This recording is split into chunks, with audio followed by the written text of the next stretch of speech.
put it on today, all right? So we've got, these are VCU students, one who also just graduated. They don't have a formal name I wanted to find out, so we're gonna call y'all Funk and Circumstance, all right? Y'all just put a head, okay? All right?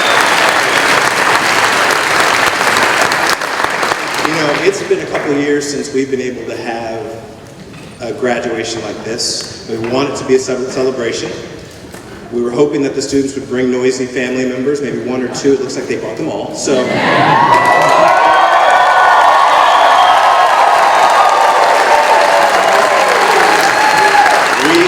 glad you say what? All right now. All right. I'm gonna point to you when I'm ready. I need a little noise. You're my man. First of all, good morning. My name is Van Graves, and I'm the executive director of the VCU Brandcenter.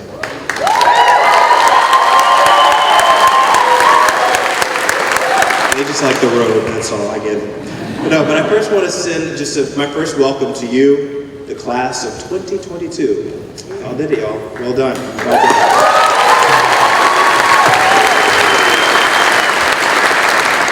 I would also, if you'd oblige me, to just take a moment to thank all the family, friends, loved ones, spouses, partners, cousins, the little weird cousin, you know. We're glad you're here. And everyone who's here in person, but also virtually, because we've got some folks virtually here, and we're just happy that you're here. And finally, I would like to acknowledge the people who make this all happen, who put this all together, the faculty and the staff at the Brandcenter that are truly the backbone of this institution.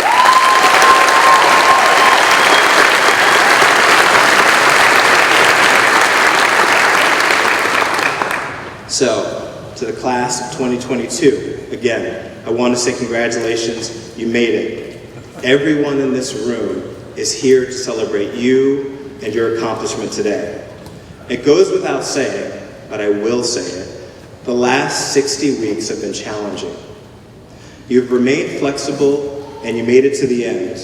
You began this program during a COVID lockdown and you stuck with it. You had no idea what the future would hold. You started on Zoom, and you're leaving here together as alumni. You took a leap of faith, and you made it to the other side, and you should be proud of yourselves and this accomplishment. But before I let you go, I want to give you some old school advice. It's real simple, you've heard it before. Don't judge a book by its cover. I've had a chance to get to know many of you through my office hours. And you've heard it once, you've heard it twice, if you were able to make time to do that. And I start off with, hey, would you like to meet Van the director, Van the art director, or just Van? And many of you were shocked, the ones like you couldn't figure out why the heck did I make an appointment to meet the director. But you realize that it's okay, you do have options, because we're here as peers. Our goal is to help you get to this point, this moment, and you've made it.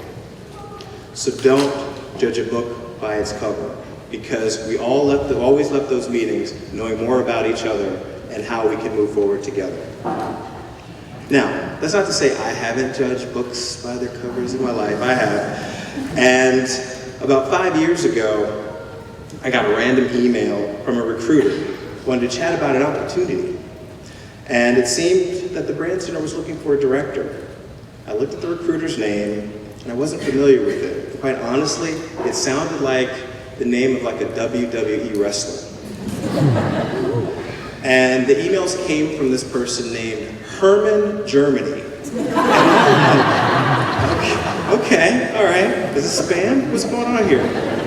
But an opportunity at the Brandcenter was more interesting than to worry about my spam filters at that time. So I reached out to good old Mr. Germany to hear about the Brandcenter opportunity. But when I finally got a chance to talk to Herman, I realized that Herman was Hermone Gourmet, or Gourmet, or Gourmet. I'm going to say it wrong, but an East African woman with an amazing story and an impressive advertising career. But the most important part of it was she was mad cool. She was good people.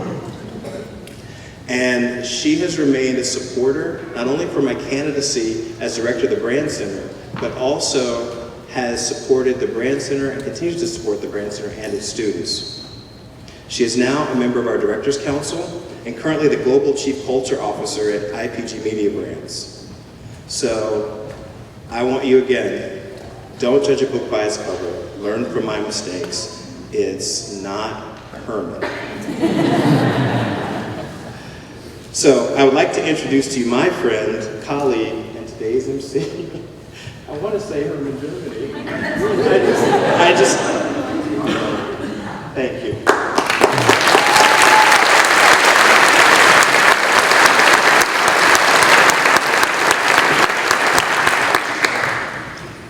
Well, Van's got jokes, huh? Well, or I should say Dr. Graves.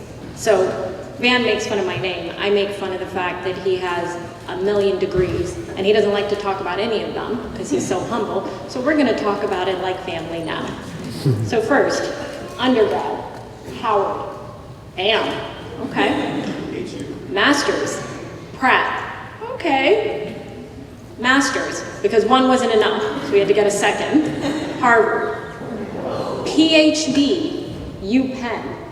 I mean, now he's just showing off, right? It's just get up here, talk about my name, and sit in your fancy robes. But thank you, Van, and thank you for having me to be part of this special day for all of you. And class of 2022, look at all of you.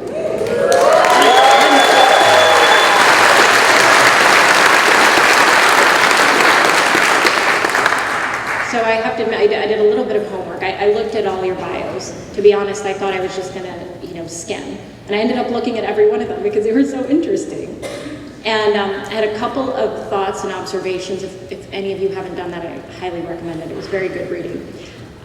First, wow, you all really nailed your headshots. It is reminding me that I desperately need to redo mine. So thank you for the inspiration. So whether I am submerged in macaroni or lit perfectly and gazing soulfully at the camera or off to the distance, frolicking with an animal that I definitely am going to have to borrow, or climbing the rock's face, I'm sure it's going to be great. Secondly, I noticed a bird theme emerging. I don't know if any of you look at it as a body of work. So there were people talking about bird problems, there are bird mamas, there are people cradling chickens, there's eggs, which is kind of birds adjacent. And I mean, I have a massive bird phobia because I was attacked by chickens as a kid, so maybe that's why I picked up on it, but I was equally horrified and fascinated by the randomness and the creativity. And thirdly, you are all so damn impressive. I wanted to hear your stories. I wanted to listen to your ideas. I wanted to see your work. It's clear that you all came to this, to Brandcenter, with so much. And hopefully, with what you've learned from your professors, each other, your mentors, you're leaving with even more. You've endured 2 years of inconceivable societal and political and emotional upheaval. And the good news, because thankfully there is some, you're graduating into the hottest job market in decades. So what's next? So there's a show from about, 10 years ago now, I think, called House of Lies with Don Cheadle and Kristen Bell. It's about management consultants, and if you've seen it, the writing's pretty good. It's sharp and shocking. I hadn't seen it in a while, and I was on a plane and randomly came across one of the episodes. And they're at a recruitment event for Harvard Business School students. And the lead consultant, who's played by Don Cheadle, is talking to one of the recruits who happens to be the only black student. And they're talking about how to engage clients, when you're not the typical consultant they're used to. And they talk through a couple of scenarios, one of which is, what do you do when a client clearly dismisses you because of your identity? And the advice Don Cheadle gives him is, be quiet and let the other guy do the talking, because we're here to open wallets, not minds. We're here to open wallets, not minds. I think it hits differently today because of where the world is, because of where I am personally, because of the work that I feel fortunate to do at Media Brands. And it made me think, the biggest threat to our industry isn't external. It's not the talent crisis, it's not consultancies or platforms or AI or in-housing or metaverse. I think it's our own inability to look inward and change how we work, what we value, how we think, and what we make. And I think at a time of great polarization and divisiveness, we have an opportunity, an obligation to those that come after us to challenge how it's always been, or how we usually do it. So as you go on to amazing roles and jobs and careers, my ask of you is that in your craft, in your actions, your words, how you show up at work, what and who you advocate for, use all these amazing skills that you've learned here today to open minds, not just wallets, because our industry and our society depends on it. So thank you for letting me be a part of your day and sharing some words with you. And I'll ask Van to come back up and introduce the student speaker.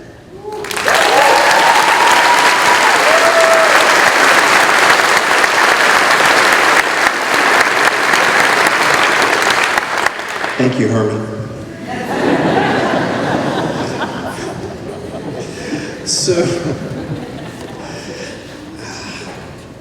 So I'm here to, I actually asked to be able to introduce this student, this speaker. And the reason why is because this is a person who knows how to leave an impression. And I know this because of when I first spoke to this student. It's Craig Kiswin.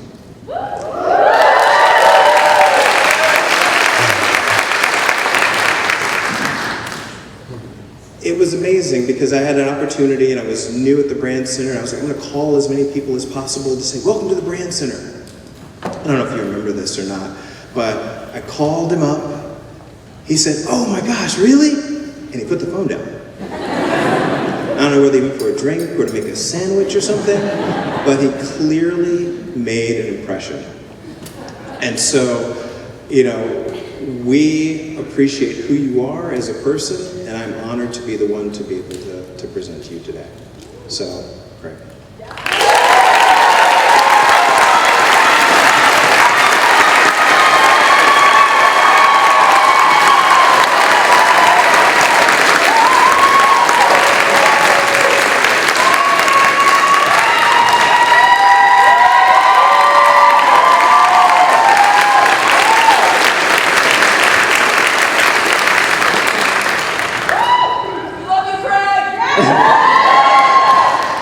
Thank you guys so much.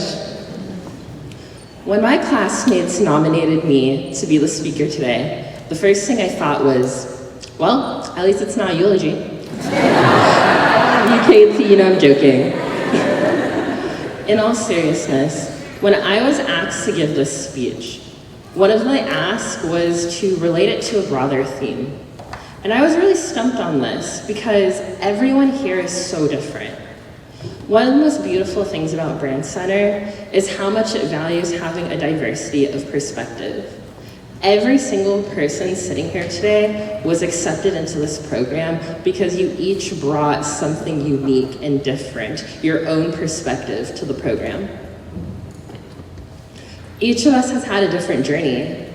I've seen people who have never touched a design program in their life become some of the best art directors and designers in the program. I have seen my friends overcome physical and mental health challenges to finish the program strong with some of the best portfolios and job offers in our class. How then do you find a common thread among such a bright and brilliant and diverse and eclectic group of people? After thinking about it for a few days, it hit me. The one thing that unites the class of 2022 is uncertainty. We started this journey during one of the worst public health crises our world has seen this century. We didn't know what on earth we were getting ourselves into. We didn't know if we would be remote or in person. We didn't know how school functions like Friday forums or prom or even this graduation ceremony would work. We didn't know how long the pandemic would last. or what the market would be like, if there would even be jobs for us after graduation, each and every one of us rolled a dice. We took a gamble. We stared uncertainty straight in the eye, and we persisted. When I end this school, this faculty, these students, we've done it time and time again over the last 2 years with the utmost of courage, grace, and integrity. When I graduated college in 2016, I was rejected from every single copywriting job I applied for. For 4 years, I was told no over and over and over again. I didn't even get into the Brandcenter the first time I applied. When I finally did have the opportunity to come here, I think I naively thought that by the time it'd be over, I would know everything I needed to know to be a copywriter. But what being here has truly taught me is that no one knows what they're doing.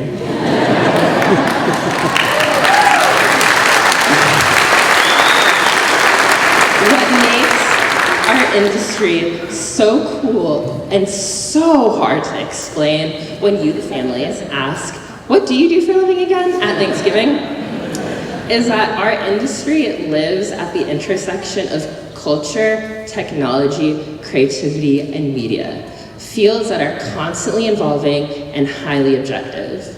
Our job has never been about finding the right answers, because those simply don't exist.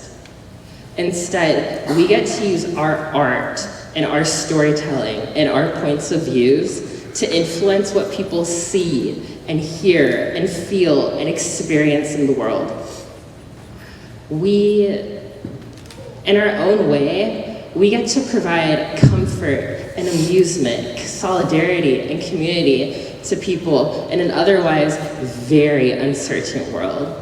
And I can't think of a group of people more talented, more hardworking, and more prepared to take on that challenge than the class of 2022.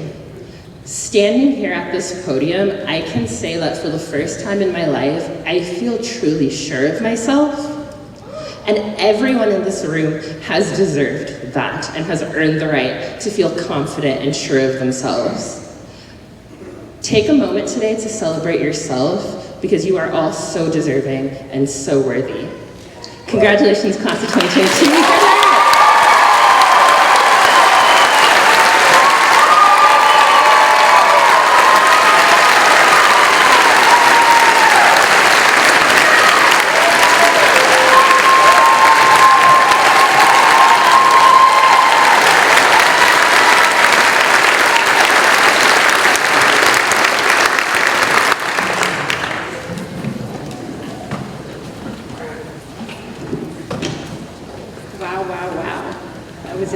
Thank you, Craig.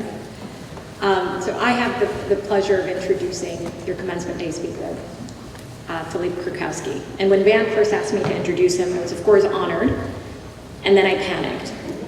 See, Philippe is the CEO of IPG, which makes him my boss's boss, and the boss of 57,000 people around the world. Then I read his bio. Yep, he's a big deal.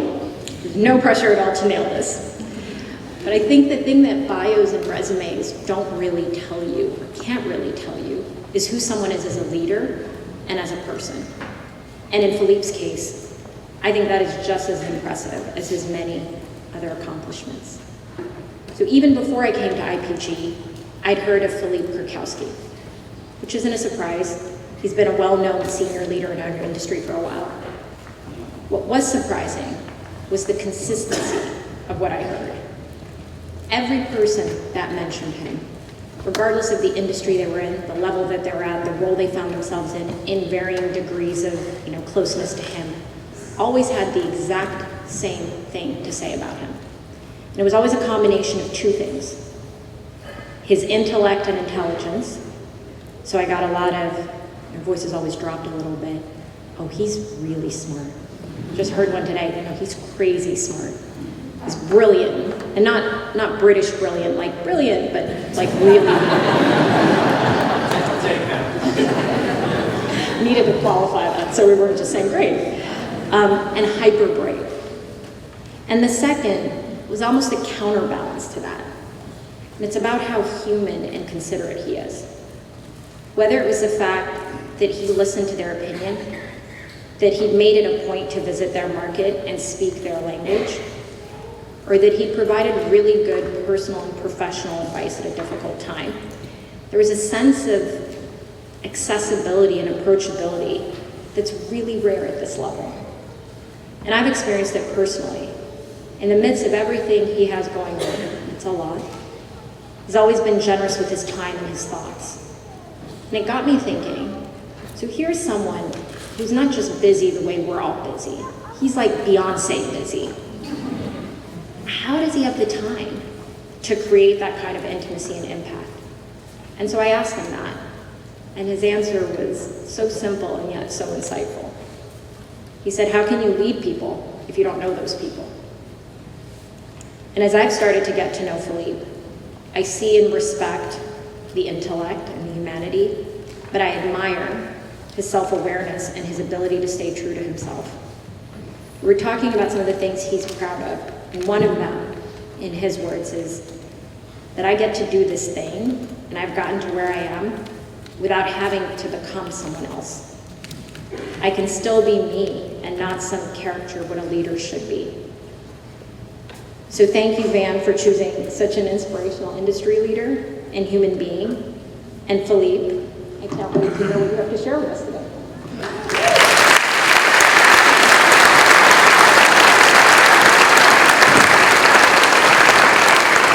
Good morning, everybody. That is the only time I will ever be compared to Beyonce, so I will remember this day a very long time in a really good way. So after an introduction like that, clearly there is zero pressure for me to say something profound, so I'll do my best. Thank you, Hermone. Thank you, Van. Hermone makes an amazing, a really positive impact on the culture, kind of across a universe of companies that we call IPG Media Brands, which is one of our largest and most dynamic companies. And I think one of her superpowers is that she has this skill for having her finger on the pulse of what's going on within our organization and in society at large. And that's really, really key because these are really uncharted times. So one of the things she said a minute ago, I just want to sort of stop and lean on, which is to the graduates, be true to yourselves and hold us to account. Hold us as an industry to account. Because what you bring with you, the perspective, the diversity, the enthusiasm is something that clearly, don't lose sight of that.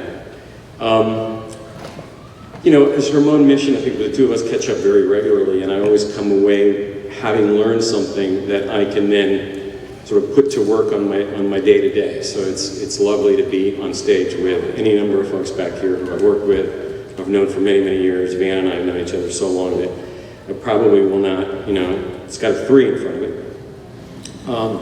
Thank you to the graduating class for, including me and allowing me to play a role, because this day is really all about you. And it's about the work that you put in. It's about what you've learned from each other, because what's remarkable about Brandcenter is the way in which, there is such a hands-on team approach to learning. And then, as Van mentioned, from a faculty that, I think is unique because it combines practical as well as conceptual knowledge, and that's a pretty rare thing. So, not to reiterate, but Van's absolutely right. There are a lot of people in this room who share in the joy of today and of the milestone. So you have to acknowledge, family members who pitched in emotionally with financial support, all your friends, all the other communities you belong to, because I'm sure that either they did get you here in the first place, or they helped you get through difficult moments that we all face on the kind of journey that you've all been through. And it's been a particularly unusual one because obviously not a lot of classes start in virtual only, and thankfully end up with a day like today. So I got to thinking in preparing for today about my own college graduation. Unlike everybody else who has the really fancy regalia, that was it for me. I was done after that. I went off and started a software company because I was unemployable, actually. I was so sure of myself, not so smart. So my college graduation doesn't usually kind of come to the top of my mental playlist. It was a long time ago, but the memories are actually really clear. And there were two that I thought were worth sharing with you. The first is that, for reasons I am absolutely, I have no idea that anybody could explain it to this day, our commencement speaker was the then King of Spain, Juan Carlos I, the King of Spain, who has subsequently been disgraced, abdicated his throne. So I'm like, okay, maybe I really shouldn't take his offer. But he was an incredibly earnest and super boring speaker. And so the first thing I'm going to try to do is clear that hurdle so that 40 years from now, you're going, oh my God, it was such a special day. Some corporate stiff was up there on the podium, and it must have been that like Van had, 1, 2, 3, 4, 5 people he'd tried, and then he got desperate, and then he dialed me. But the much, much better memory of that day for me is actually of my grandma. And so she was this tiny person, this really tiny human being who was an incredibly powerful presence in my life and in my family. She was an immigrant, and she spent her life doing everything she could do to support the people that she loved the most, because on more than one occasion we moved to new countries where we had to learn new languages, where we had to fit into new cultures, where we had to put down roots and really almost from scratch build new lives.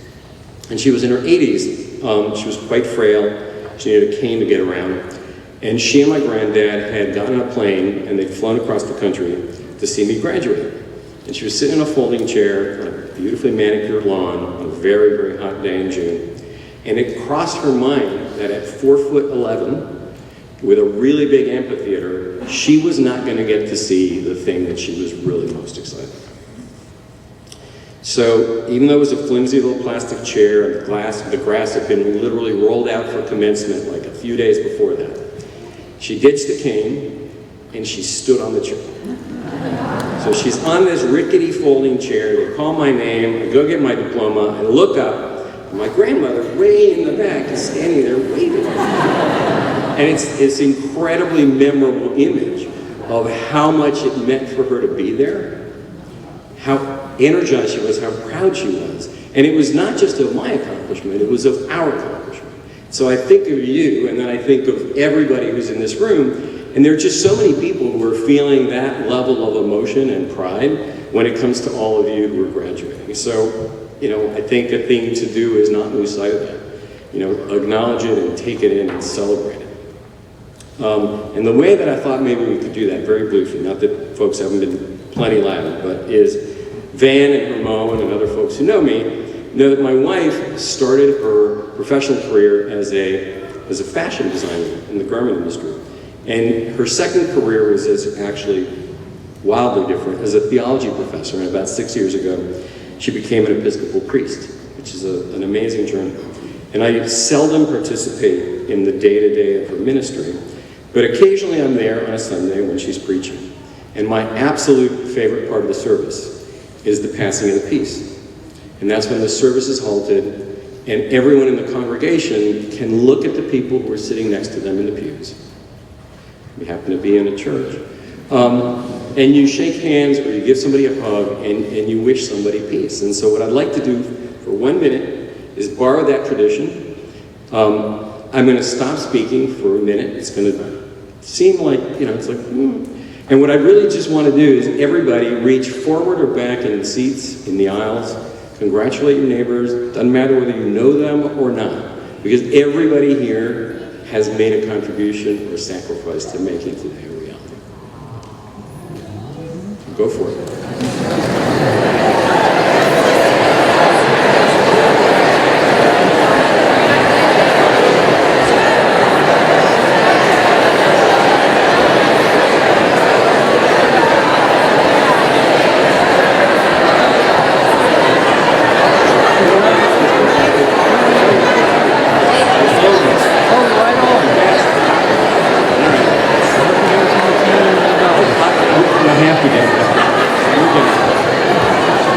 We will get the students back, but everybody else will actually behave.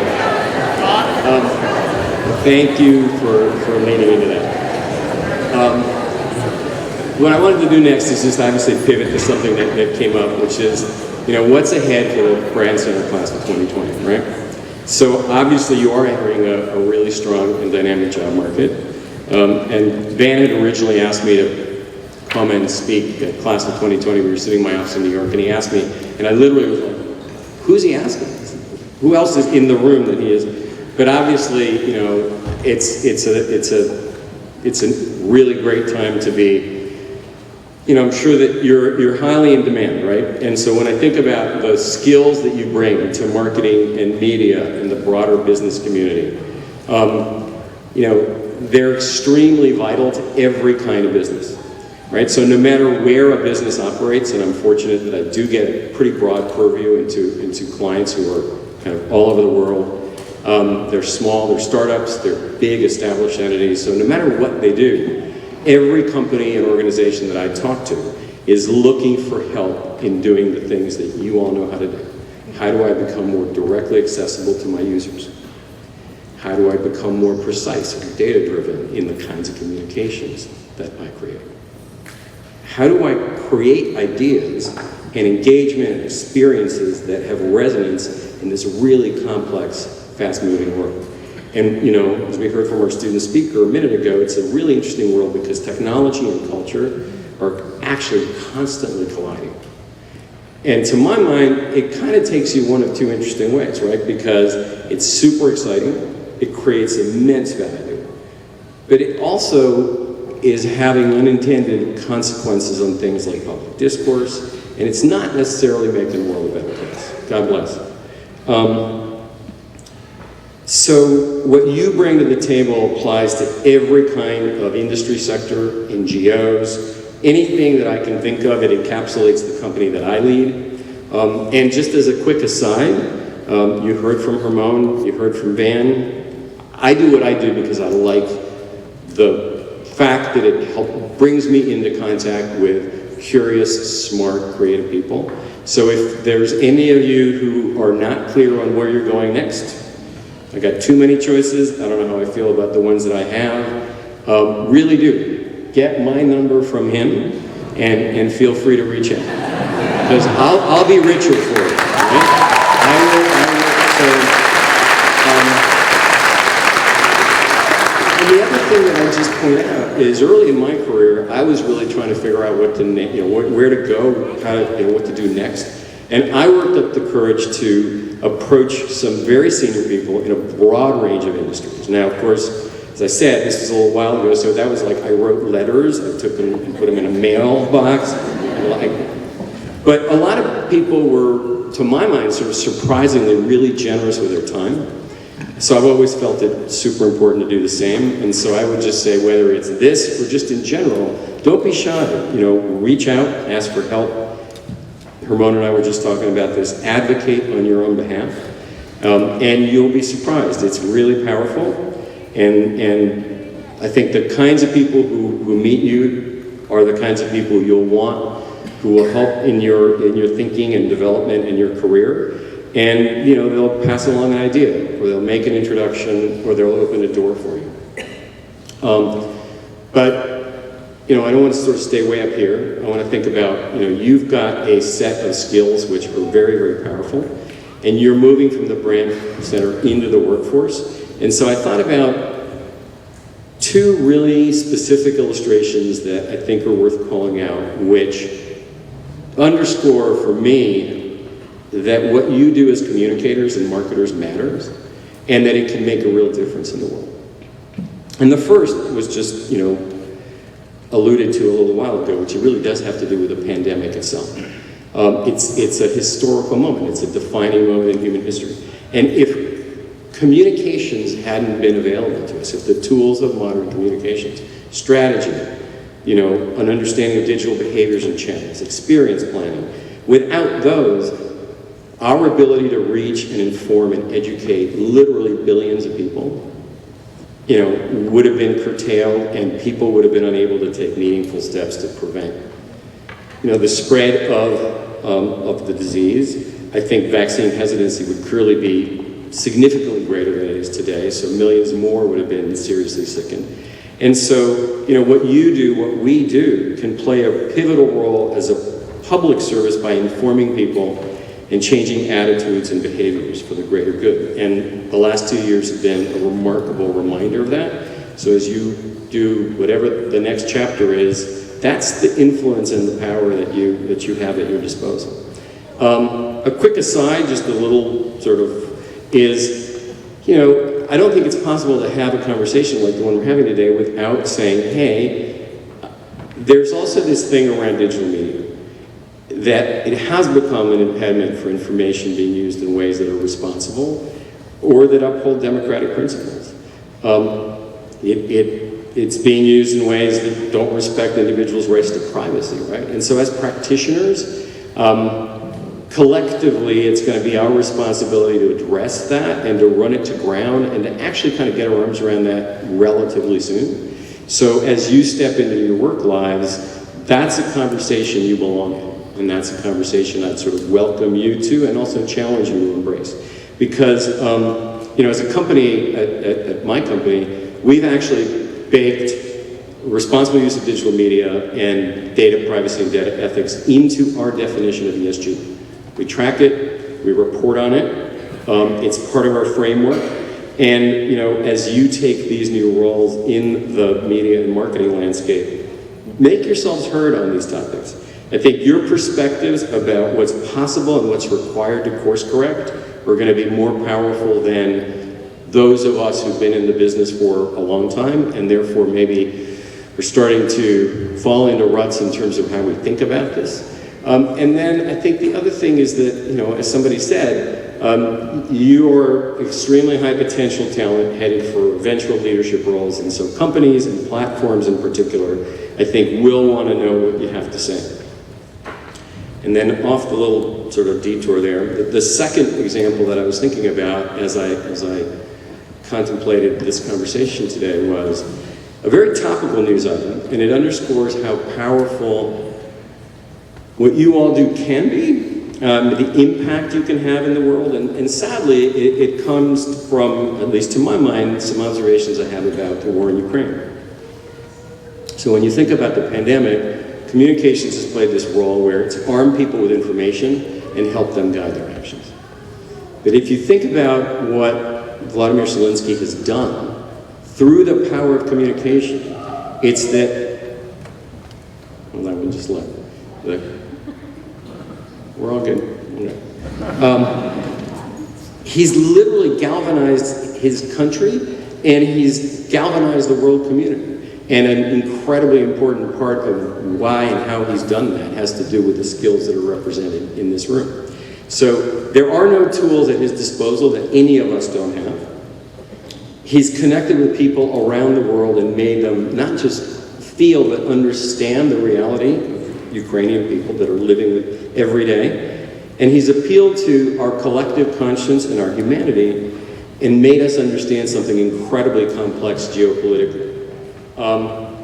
So as I thought about it, it was like, okay, no high-end production values, no, CGI, nothing, obviously, again, I'm sort of doing the math in my head and I'm going, sadly, he can draw on some awful and very graphic, disturbing video footage in making his case. But then you start going, well, incredible ability to turn a memorable phrase. So when early in the invasion, you'll all recall, he was asked about being airlifted out of the country. And he said, the fight is here, I need ammunition, not a ride. Right? And I sort of thought about that for a minute, and I'm going, okay, that's going down in the history books of famous quotes about war. And it's going there because it's got this echo of Churchill and of Germany and the West. We shall fight them on the beaches, we shall fight them on the landing grounds, we shall fight them in the streets and in the hills. The fight is here. And then it's got this telegraphic power of Caesar's, I came, I saw, I conquered. Right? And so you go, wow, that's what we do is powerful. But what's also amazing is they show up, everything that he does shows up in his public image making, in his outreach with this unbelievable consistency and point of view. You see speeches to Congress and parliaments, you see the interviews, with the major news outlets. But I've got a story that, really moved me, which is a very dear friend of mine who's also a colleague. For many years, knew and worked with Brett Renaud, who was a documentary filmmaker, who was killed outside of Kyiv, who was working on a project about the global refugee crisis. And Renaud's brother subsequently shared with my friend a personal letter of condolence that his family had received directly from Zelensky. And that literally brought my friend to tears. And this is not somebody I think of as... And so I thought about it, and it's amazing that a letter like that gets sent in the middle of an invasion like that. But it's amazing that it shows how powerful a really simple act of communication can be, and just the ripple effect it has in the world. So here's this regular person who's faced with extraordinary circumstances. He's risen way above and beyond as a leader, but he's also tapped into all these things he knows because he's a professional communicator, right? And I ran into this interesting quote about that in the Atlantic. I was flying back from a client meeting in Europe, not knowing that the client had given me COVID, so that was excellent, about 3.5 weeks ago. And this article said, he evokes sympathy and feelings of trust precisely because he sounds, in the words of a Ukrainian acquaintance, just like one of us. He wants people to understand him as an everyman, a middle-aged dad with a bad back. And that is central to why, as the article concludes, he's a comedian who's become a global icon of freedom and bravery. Now, I don't want to in any way minimize the horror of what's happening in the Ukraine. It's clearly an unprovoked war. It's led to incredible destruction and suffering. It's mind-blowing when you think about, 25% of a huge country's population is being internally displaced or has become refugees in months. And I don't want to fail to credit how courageous the Ukrainian people have been, the resistance, civilian and military. But I just thought it was worth pointing out. In Zelensky, we're seeing a leader who symbolizes hope in their country, has galvanized global support, at a time when democracy is imperiled in many nations around the world, and sadly, that includes our own. Here's somebody who has made a powerful case that democracy is worth fighting for and worth dying for. And he's made it on the world stage, and he's done it in no small part, because he realizes that the power of what all of you who are graduating today do, the ability to share and explain complicated things with regular people, with world leaders who are sophisticated people, and then lead people to take action. So, as remarkable as that all is, it seemed particularly worth reminding you of as you graduate, as you put your views, your values, and your skills to practical use in the world. So, there'll be lots of folks, self-included, staying tuned to see what you can accomplish, what you contribute, and it's a privilege, a pleasure to be here to celebrate the distance you covered these past 2 years together, so congratulations. Good luck, and keep well.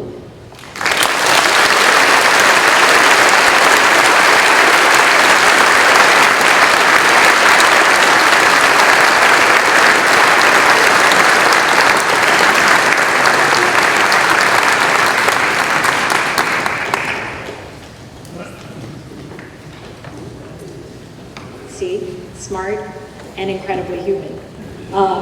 And now that you all have jobs at IPG, we can move on with the rest of this.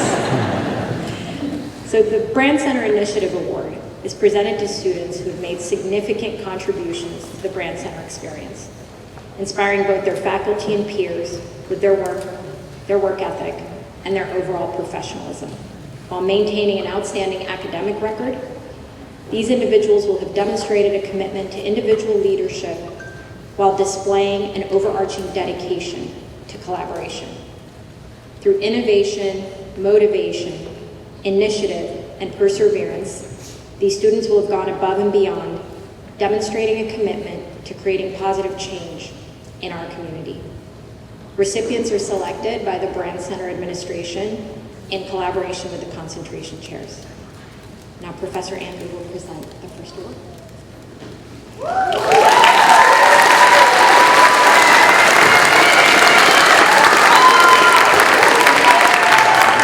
Thank you. Honestly, Tom and I have an impossible job of honoring two among you who really stood out. And it's impossible because you all are such an accomplished group. But today I'm excited to talk to you about one individual who made a lasting mark on me. When we think of a leader, we often think of a person who leads, like I am right here from the podium, who commands a room, who is boisterous, charismatic, highly visible, in command of the situation, quick to organize and delegate, first to be recognized and rewarded. In our culture, we reward celebrity leaders. We oftentimes over-attribute or conflate their individual accomplishment and fail to credit the people that made it possible. We might lose sight of the community and those myriad of individuals that lifted them up, that empowered them, and that contributed directly to their lives. Today I want to honor in all of you the quiet forces among us. Who can identify? The introverts, the understated, those that fly under the radar, the shy geniuses, the humble saints, those who frankly don't get enough attention, recognition, or the credit they deserve for the impact that they make. I'm talking about specifically the leaders among all of us who lead by example, who model success through their actions, who quietly observe, who empathically understand, who compassionately collaborate, and who continue to create at an exceptionally high level. Those who challenge the norms, or what we would like to think of as a traditional leader, and serve as the quiet forces for change. Yes, I'm referring to those individuals among us who surprise and amaze us when we start to reflect on and understand their impact. Over the last 2 years, I've had the great fortune to get to know one such individual who is an unconventional leader and a quiet force. That person is Ira Birch.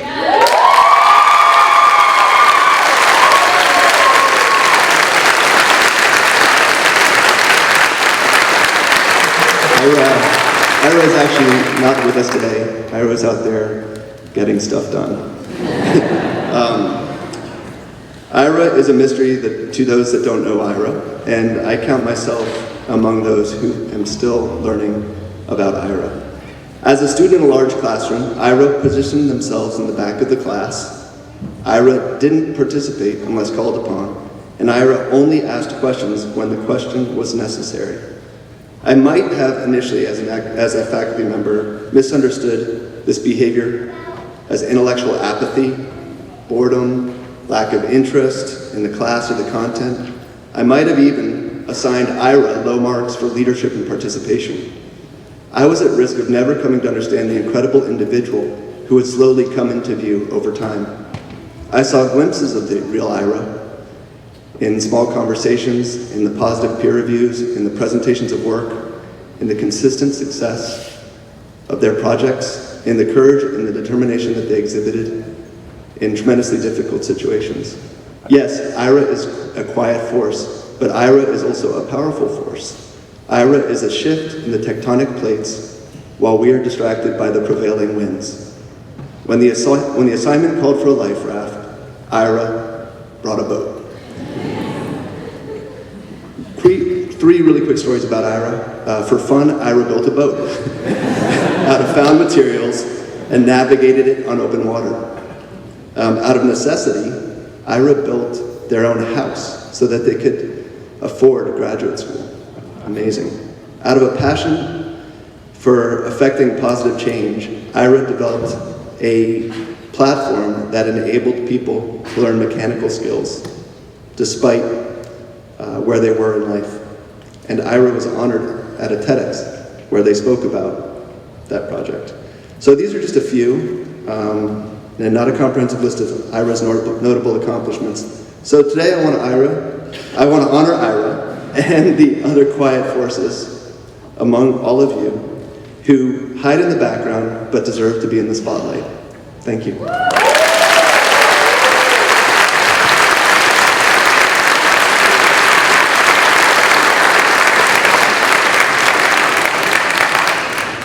Hello, everyone. This is a class of very special students, and and as many said, endured two of maybe the hardest 2 years in this program's history. But like most things, we are not defined by what happens to us. We are defined by how we respond to them.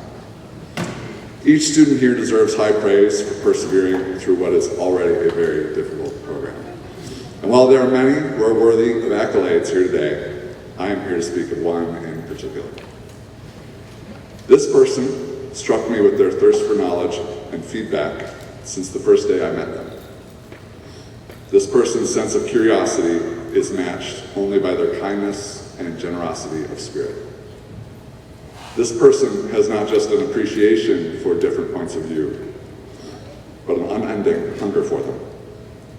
If this person could bottle their positivity, it would have a street value unsurpassed by any drug. This person worked on no fewer than 8 projects and classes of mine over the course of 2 years. They were reviewed by their peers on every project in every class I had. And yet this person was never docked a single point by any peer. An incredible feat.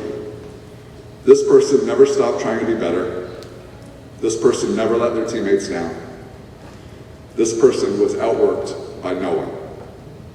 This person embodies the spirit of this institution through their creativity, their collaboration, their curiosity, their empathy, and their kindness. As you may have guessed by now, this person is Craig Kassoon.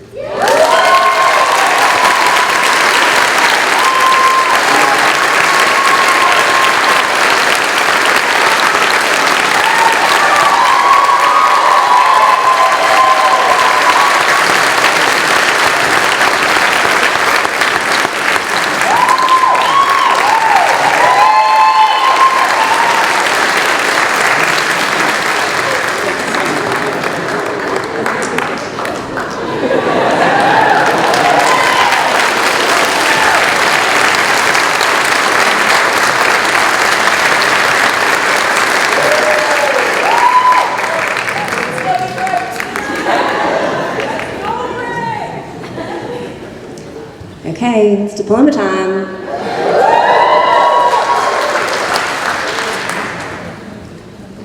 The class of 2022 is earning a master's in science and business and branding.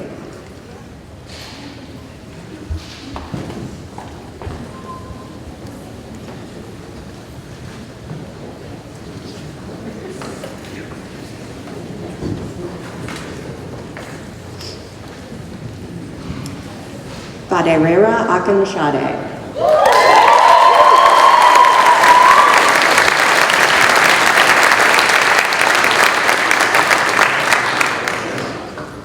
Zoe Alexander.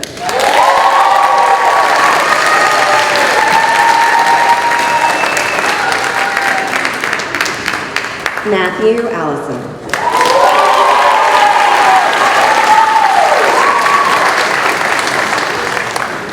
Miles Alston.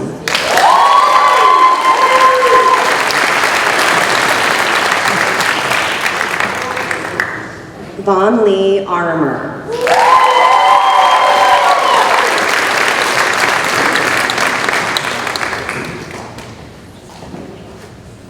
Zay Masunu.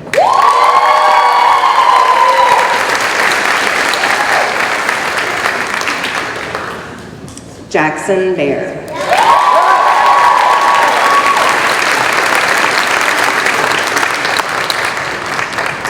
Annie Valent.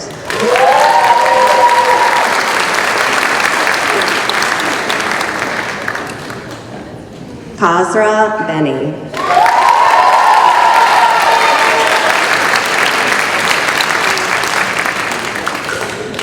Molly Barnett.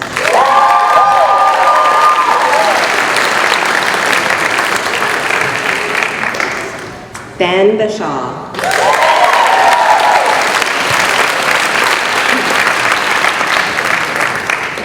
Brooke Beam.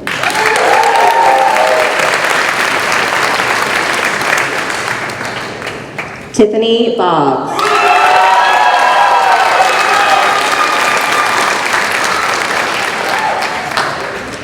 Katie Bowler.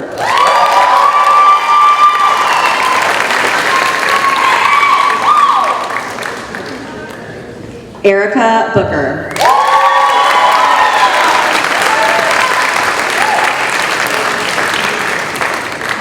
Isabel Booth.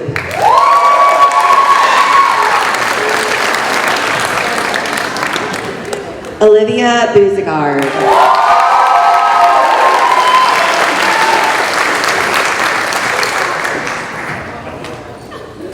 Leanne Boxley.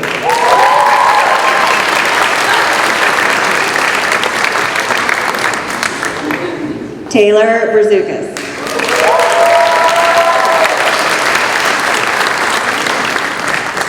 Archer Brinkley.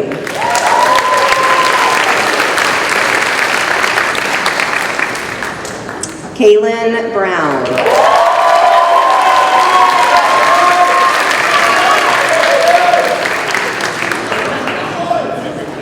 Shannon Bullock.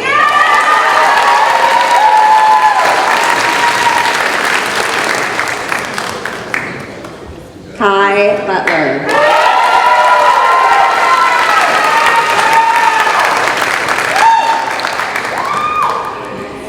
Leanne Dancy.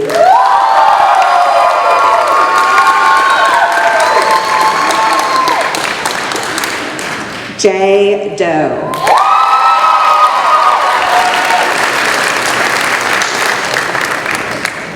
Griffin Drew.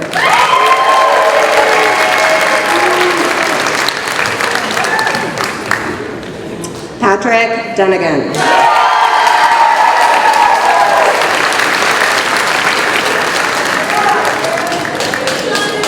Sophie Durand.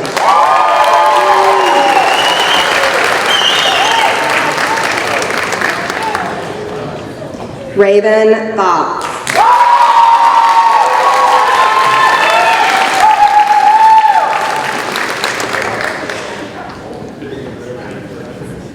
Abby Fine.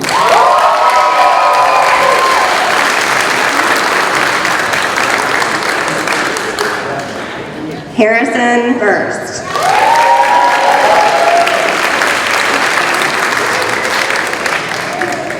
Grace Geary.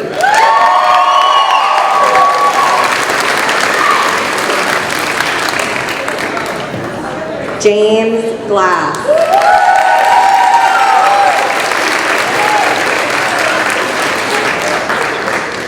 Kayla Hall.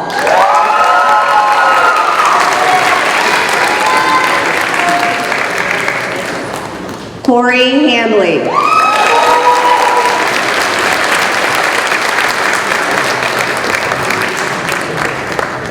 Izzy Hansen.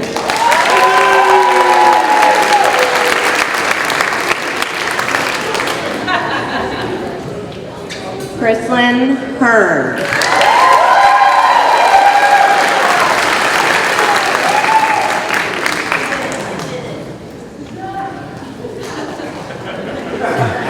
It's from her dad. He wasn't able to be here.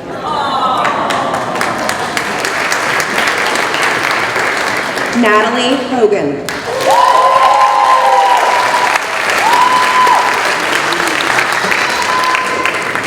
Madeline Honig.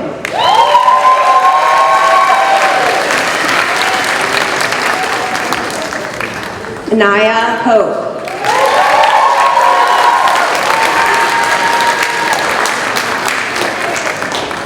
Michael Howitt.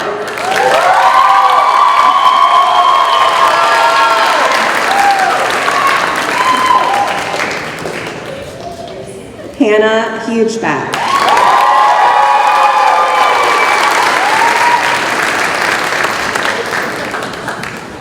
Stefan Jacob.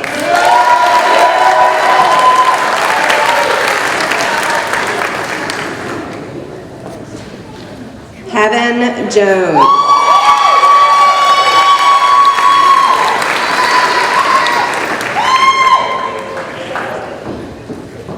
Trey Jones.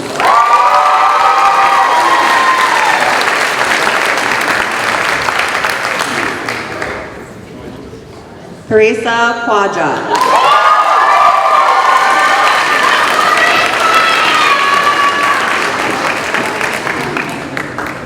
Craig Kassoon.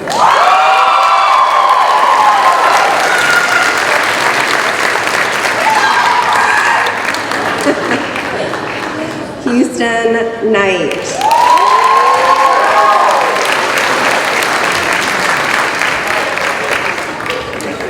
Jess Leonard.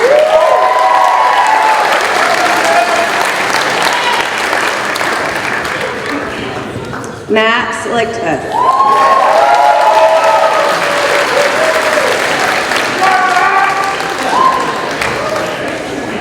Ivy Liu.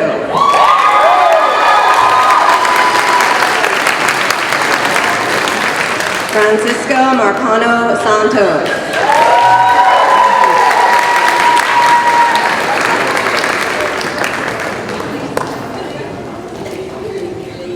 John March.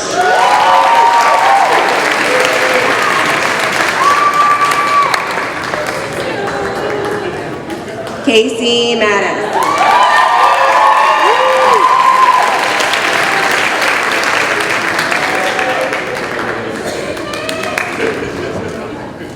Tori McCarl.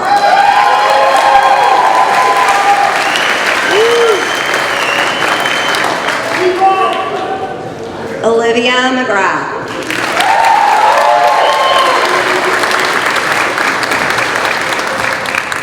Trey McMillan.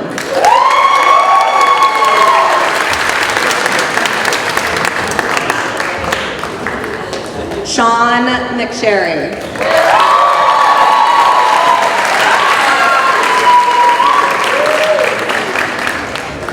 Alicia Michael.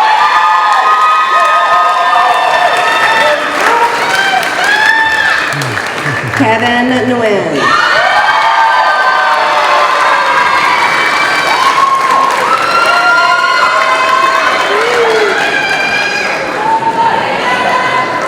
Ido Ohion.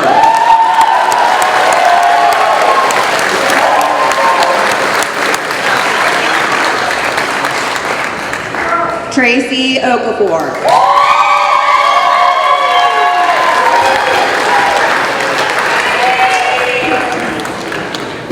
Aaron Phillips.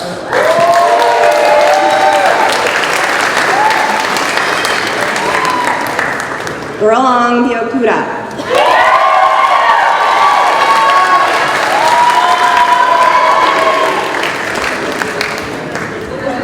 Sarah Redmond.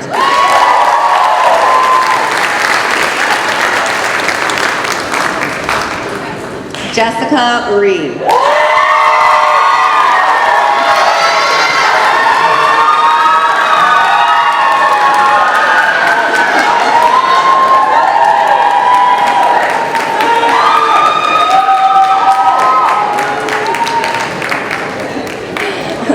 Sabrina Rivera.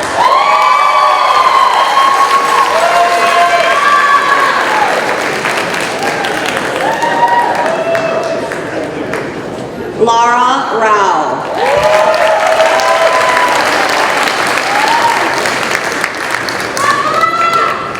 Brian Sheen.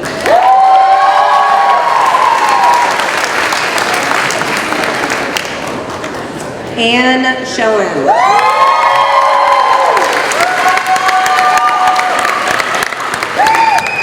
John Simon.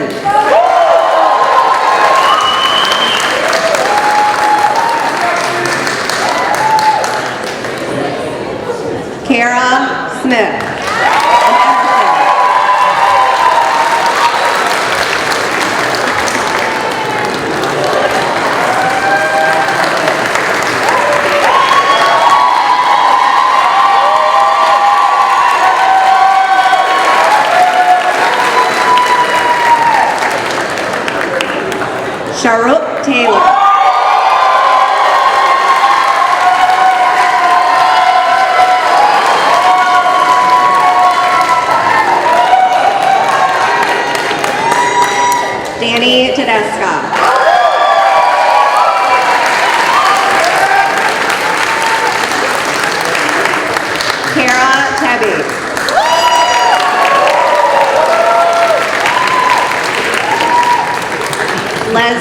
Townsend.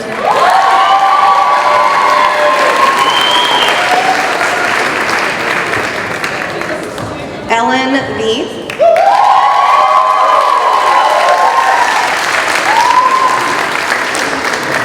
Trinity Vijay.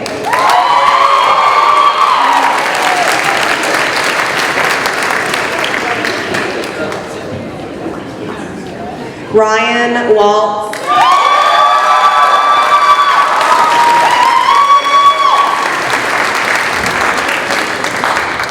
Andrea Wink.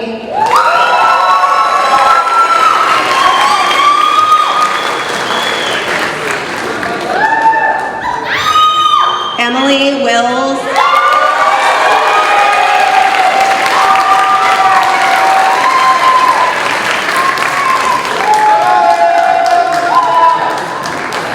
Cara Wolder.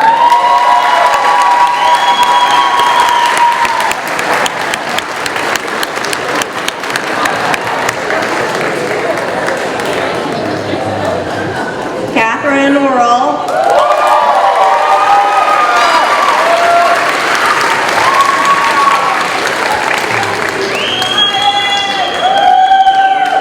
Ashanti Wright.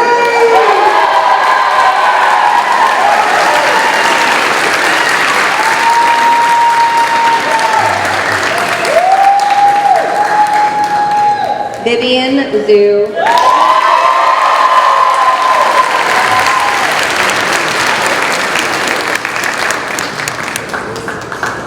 And Josh Zinger.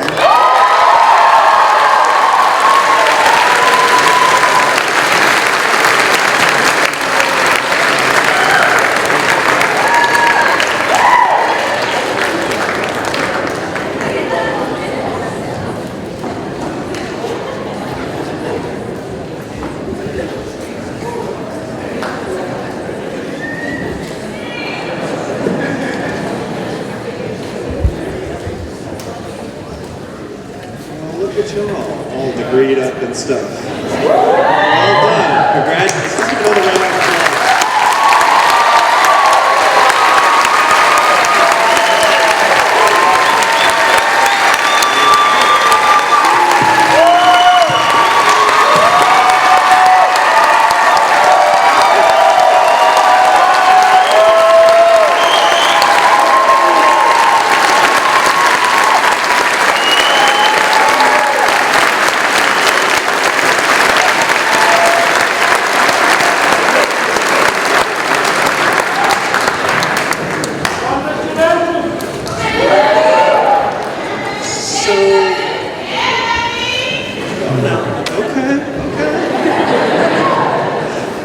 Now, before I let you go, I just want to tell you, so this morning I went to the Brandcenter, just as any good Brandcenter student would do, and printed out my stuff for the last minute to be prepared.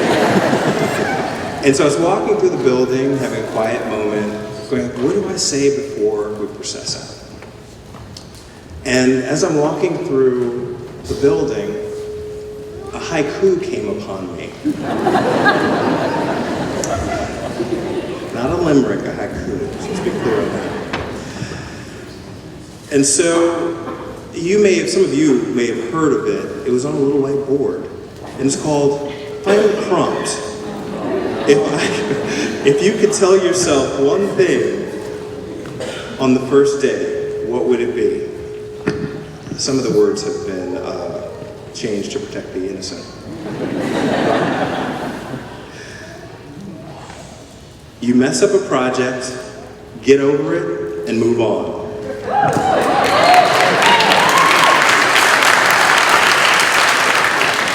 Be nice to people you don't like.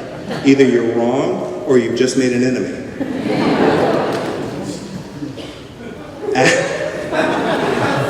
After Effects isn't as scary as you think. Motion tracking is super simple. The basement will get a lot nicer, but you won't be able to sleep in it. There's always someone better, and that's okay and normal. Get your head out of your, okay. Sleep is not optional. Eat your vegetables. Make time for things besides work, the stuff you actually enjoy. Find someone with a fire pit. Socialize even if you're introverted. You will learn more from your peers than your professors. Go to happy hours. Go to VFMA happy hours. Hydrate. Hangovers. Don't live at 8.5 Canal Street. Also, don't live at 2707 East Gray Street. Check it out on Zillow. Go for walks, art walks, but pollen will kill you. Get meds, allergy meds. Blingo tonight at 10:30, Sticky Rice, be there. This was meant to be. It was all worth it. Get out.